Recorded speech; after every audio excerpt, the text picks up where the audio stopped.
payday be coming for Jayson Tatum, possibly the face of the franchise of the Boston Celtics? Well, reports are showing that the Celtics are expected to offer a historic contract to Jayson Tatum, which could be a supermax contract, which could be making Jayson Tatum the highest paid player in the NBA. Well, don't take it from me, take it from ESPN's Adrian Wojnarowski. Here's what he had to say about the Boston Celtics and Jayson Tatum coming to an agreement on a possible contract extension very soon. Once these NBA finals are over, the teams are now allowed to start negotiating contract extensions and negotiating with their own free agents, which means that the Celtics will soon present Jayson Tatum with the largest contract extension in NBA history. A 5-year, $315 million extension. I mean, that is going to be unreal. After this season, once he lands that $315 million deal, he'll eclipse a deal his teammate Jaylen Brown signed over a year ago, what was for about $30 million less. And we kind of knew this, that Brown was going to be the highest paid player in the NBA only for a short period of time. It was kind of like, hey man, you broke that window, you broke down that wall, and now everybody else is going to start becoming the next highest paid player. The next highest paid player. You see this with quarterbacks all the time in the NFL. You got Joe Burrow, you got Lamar Jackson, you got Patrick Mahomes. I mean, it just kind of happens.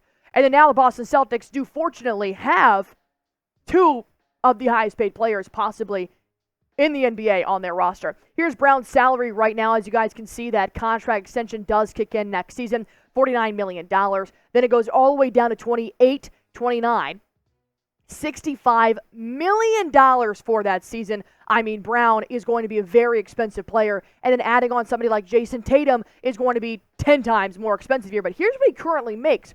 Makes $34.8 million in the upcoming season, and then $37 million in 2025-26 season. And then after that, he's looking at unrestricted free agency. So this is why the Boston Celtics are like, hey, we don't even want to push it to that 2024-25 season. We want to make sure that we have a contract negotiation already settled ahead, especially after they just won the NBA Finals. I mean, Jayson Tatum is a player that you can have on your franchise for the rest of his career, and you want to lock him down now.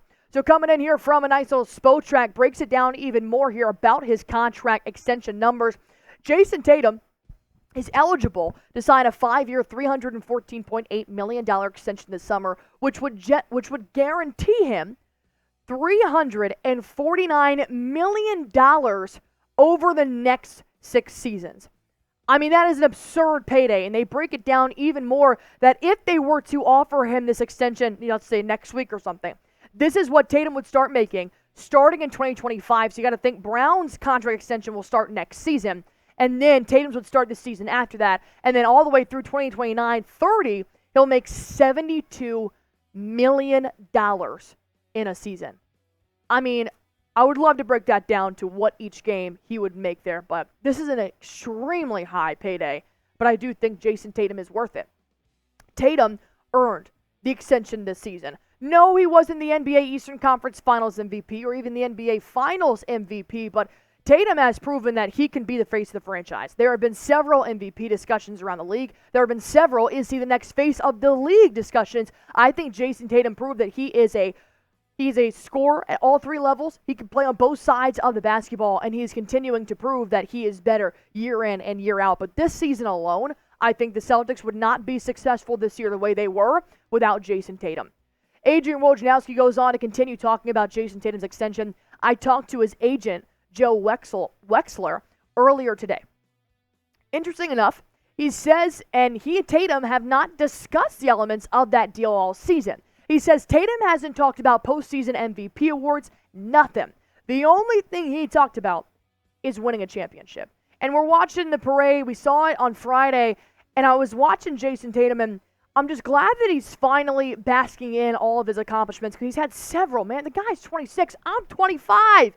And I can't imagine the accomplishments that Tatum has accumulated in his time in the NBA. And the fact that even all season long, he could have easily been an egotistical player saying, hey, man, I don't want to do this until I get paid. No, he wanted to bring a championship to his city. And now he is an NBA champion. He's still a 4-time All-NBA nominee or player, 5-time NBA All-Star. He passed Kobe Bryant for most playoff points before turning 27 with 2,711, and he led Boston in points, rebounds, and assists in the postseason, while he came in second for the Eastern Conference Finals and NBA Finals MVP. So what do you guys think?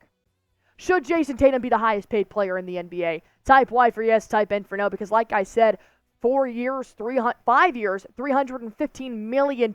I mean, Jayson Tatum sounds like he is worth that money, but I want to hear from you guys. Type Y for yes, type N for no. Well, I go on ahead and tell you guys how you guys can get the best gear right now at Fanatics. This is your championship gear, your 2024 NBA championship gear. You can get the shirts, you can get the hats, you can get the sweatshirts.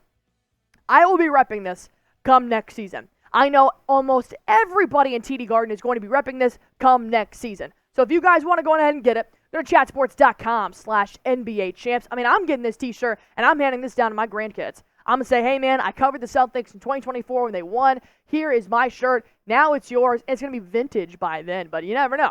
It looks great right now. chatsports.com/NBA champs. All right, Brian Windhrost made a little comment on NBA contracts and how they're working this year, and he said there is a new rule this year. As soon as the finals is over, which it is, teams can negotiate with their own free agents. So if the NBA Finals ends tonight, which obviously he said this ahead of Game 5, we will start seeing contracts, I believe, as early as tomorrow. And there are numerous contract talks that the Boston Celtics need to have. Obviously, Tatum is your top priority. He's the face of your franchise. So when you have Jayson Tatum, you can genuinely expect a contract extension at any point now since the NBA Finals are over. When I say they have numerous contracts to discuss, they have numerous contracts to discuss. But the good news is they actually have a lot of players already under contracts that they don't really need to tweak at all. Jaylen Brown, he expires in 2029, Tatum in 2025, but they're going to address Tatum here in this offseason. Holiday, they already took care of him, signing him to a 4-year contract extension in, I believe, March or April of this season. Porzingis, they have him for another year through 2026. Derrick White through 2025, but I do expect them to make some kind of offer or a contract negotiation discussion in this offseason. Al Horford on the team for 1 more year. Pritchard, they extended him ahead of this season. And then Jordan Walsh, they do still have him through 2026. There are a couple of team options and player options as well. Springer, Kata, and Hauser each have team options here for this next upcoming season, so they can decide what they want to do with these 3 players. And then O'Shea Brissett has his own player option heading into the season, and I do not see O'Shea Brissett declining that player option unless maybe he wants some more minutes like his former teammate Delano Banton after he got traded to the Portland Trailblazers. I mean, he has been literally blazing it up in there. He has been going off when it comes to points per game, so maybe Brizzy declines that if he wants another role, a larger role, but if he enjoys being on a championship team, I would stick in Boston. And then I heard you guys did ask me in my comments earlier some free agents. Luke Cornett is an unrestricted free agent now. Xavier Tillman Sr., Svi Mykhailiuk, J.D. Davison, and Drew Peterson. So these are going to be a couple of unfortunate goodbyes if they do end up not re-signing, especially Luke Cornett, maybe even an Xavier Tillman. I think Tillman definitely proved in the postseason that he could be valuable to the Boston Celtics, but I don't know what Brad Stevens wants to do in terms of money when it comes to a player like Luke Cornett or Xavier Tillman. Brian Windhrost also commenting, the Celtics are all coming back next year. And Jayson Tatum is going to sign a $315 million extension the next week or two. And I mean, that was right after the finals. So we could expect this anytime. As Brian Windhrost says, it's going to lock him in alongside Jaylen Brown. They may have to adjust some of those role players, like, the free agents and the team options, unfortunately. But Brown and Tatum are locked in. Holiday's locked in. And they're going to lock in Derrick White, is my assumption, over the summer, which is my assumption as well. But like I just showed you guys, they do still have Derrick White through 2025, so you don't necessarily have to, but if you want to show your respect and if you really want to make Derrick White feel loved and appreciated in this organization, you should at least have a discussion with him. But I wanted to reiterate that Tatum is expected to sign in the next week or two. I mean, this man is just starting off his summer phenomenally. And do not be surprised when you get that Woj bomb that says Jayson Tatum is now the highest paid player in the NBA. Overall, my take here is that he's earned the extension.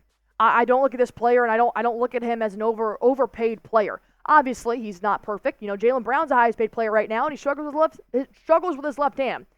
So he's going to continue to get better. He's 26 years old, Tatum is. He's going to continue to thrive. Secure him while you still have the starting 5 next season, and then worry about it after you secure Banner 19.